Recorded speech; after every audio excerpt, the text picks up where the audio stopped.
ensobi ekyasinze okukolebwa mu kkanisa y'obulokozi kwe kulooza nti abaana baffe balokole.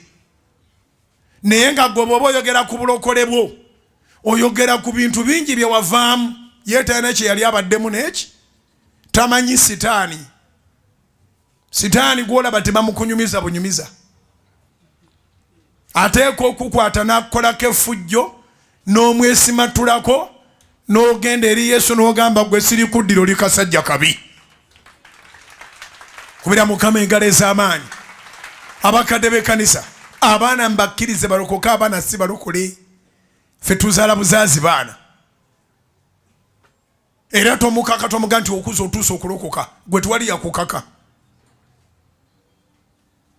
Abakadde bamanyi okukaka abaana n'abasumba okuze kuno ne tugenda okubatiza junior tuteeka okubatiza n'omubatiza n'addayo ku ssomero n'anywa enjaga kubanga gwe yabatizibwa ku lulwo yakusanyusa. Anti maama ayagala bya bulokole, anti taata ayagala bya bulokole. Gwe kimu kyokka ky'oba okolera omwana mulage ekkubo ery'okutambuliramu. Omwana muyigiriza okusaba, omwana muleete ku kyaki, omwana mulage gy'okolera. Enjiri yange ebuuza nti omulimu ogwo ki ekyagenda mu maaso. Mwana mulage bwe bakola emirimu mulagaani agaba emikisa ku mirimu ebisigadde bimulekere. Omukwase nga Katonda. Saagala okutuke okwatibwe pressure tugenda okulaba ng'omukkiriza yafudde ekyamusse ki. Yasanze omwana we bintu byatasuubira ate ng'omwana abadde mulokole. Omwana talokokanga. Omwana okulokoka tomukaka. Ewaffe Masaka bakyejjako mangu baga nti abazadde bazaala mibiri. Omwoyo gwo guba gwa Katonda.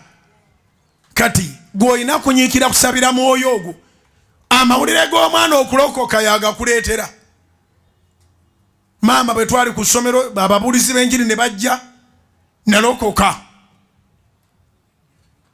Kati njagala kubatizibwa omwana yabanja. Yesu tibaamutwala kumubatiza. Omulimu ogwa Mariyamu gwali ogwo kusindika Yesu mu nsi eno. Basi ebisigadde bamulabirire ne Yosefu bamukuze, naye okubatizibwa Yosefu ne Mariya si be batwala Yesu. Wabula okudedikatingibwa Yosefu ne Mariya be baamutwala. Ekyo nja kujja nkisomese mu bugazi bwakyo. Naye mu kubatizibwa Yesu yatambula yekka n'agenda n'abatizibwa. Kyova olabanga ba criminals beeyongera nga balina amannya g'eddiini kubanga babatwala nga tebabitegedde nako. Banange mukuŋŋaane tugenda kubatiza nti abaana tugenda babatiza family oluusi ebatiza abaana nga 4 omulundi gumu ne mugula kuleeteza bbiya 6 ate bannannyini kubatizibwa ne batanywako. Kati buli akakwata atamidde kalaba amaaso kalinga kamalaaya. Mwakabatiza ate mugamba kalinga kamalaaya. Kati bwe kakula nga kagenda kakola kye mwalangirira nga mutamidde. Songa ekituufu kiri nti okubatizibwa kw'abantu bakulu akkiriza n'abatizibwa.